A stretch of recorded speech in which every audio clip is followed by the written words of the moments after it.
16 জুলাই 2024 তারিখের কোঠা আন্দোলন চলাকালীন সময়ে পুলিশের গুলিতে শহীদ হয়েছিলেন পীরগঞ্জ উপজেলার বামনপুর গ্রামের বেগম রোকেয়া বিশ্ববিদ্যালয়ের ইংলিশ বিভাগের মেধাবী ছাত্র আবু সাইদ। কোটা আন্দোলনকারীরা তাকে আন্দোলনের প্রথম শহীদ বলে আখ্যায়িত করে এবং তার নামের প্রথমে বসিয়ে দেওয়া হয় শহীদ আবু সাইদ। আর তার সেই স্মরণে আজ রংপুর বেগম রোকেয়া ও আবু সাইদ চত্বরে Shaheed Abu Sayeed street memory stamp ভিত্তি স্থাপন করা হয়, যা আজ 16 জুলাই উদ্বোধন হতে যাচ্ছে। তো চলুন আজকে আমরা এই বেগম রোকেয়া ইউনিভার্সিটির সামনে আবু সাইদ চত্বর পাশাপাশি নতুন যে একটি Abu Sayeed street memory stamp ভিত্তি প্রস্তর স্থাপন করা হচ্ছে সেই জায়গাটা দেখে আসি, পাশাপাশি উদ্বোধনী অনুষ্ঠানটা দেখে আসি। প্রিয় দর্শক, আসসালামু আলাইকুম। আমি এই মুহূর্তে অবস্থান করছি রংপুর বেগম রোকেয়া ইউনিভার্সিটির আবু সাইদ চত্বরে। এই আবু সাইদ চত্বরে শহীদ আবু সাইদ এর স্মরণে একটি চমৎকার দেখতে পাচ্ছেন Shaheed Abu Sayeed street memory stamp Begum Rokeya বিশ্ববিদ্যালয় রংপুর।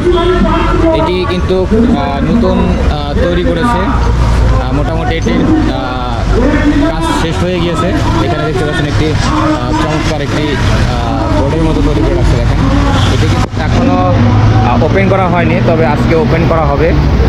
সেই উপলক্ষে কিন্তু রংপুর বেগম রোকেয়া ইউনিভার্সিটির সামনে বিভিন্ন দলমত নির্বিশেষে সকল স্টুডেন্ট, সাধারণ জনতা এবং শহীদ পরিবারের যতগুলো বিগততে শহীদ হয়েছে তারা কিন্তু সবাই উপস্থিত আছে। পাশে একটি মঞ্চ হচ্ছে, আর এটি আজকেই কিন্তু ওপেন করা হবে।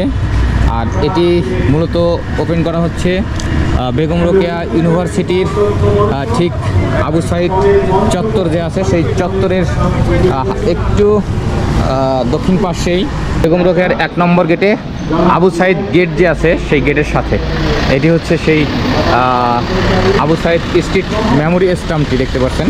এটি এখনও কাপড় দিয়ে মোড়ানো আছে। এটি কিছুক্ষণের মধ্যেই কিন্তু ওপেন করা হবে। আবু সাইদ ছিলেন একজন বাংলাদেশি শিক্ষার্থী। 2024 সালের কোটা সংস্কার আন্দোলনের সক্রিয় একজন কর্মী। তিনি এই আন্দোলনে রংপুর বেগম রোকেয়া বিশ্ববিদ্যালয়ের একজন সমন্বয়ক ছিলেন। 16 জুলাই আন্দোলন চলাকালে একজন পুলিশ সদস্যের গুলিতে তিনি মৃত্যুবরণ করেন।